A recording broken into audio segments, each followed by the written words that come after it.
Hey guys, in this tutorial I'll be showing you the ways to make reels or create reels on Instagram. So to begin with, update your application, check your internet connection and log in into your Instagram account. So once you're logged in, tap the plus icon at the bottom of the page and select reels.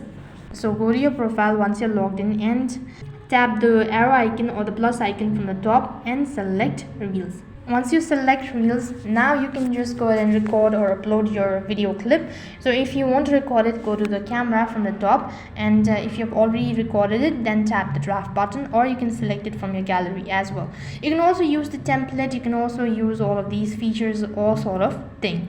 Once you've done that, you can adjust the reel settings.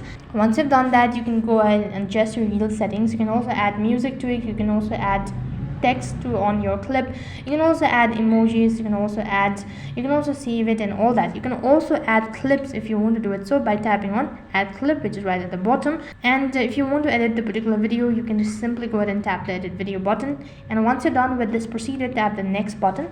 On the other page, you'll be taken to the last summary page, where you can just go ahead and tag people mentioned and select the audience preferences and add topic to it. You can also rename audio, you can also add location, share it to your Facebook at the same time. So you can go through all of it and tap the share button. As soon as you do that, you've successfully made or created a reels on Instagram. So in this way you can make reels on Instagram. That is all for this video. I hope the video was helpful. Make sure to like, share and subscribe to our channel. Thank you for watching. See you in the next video.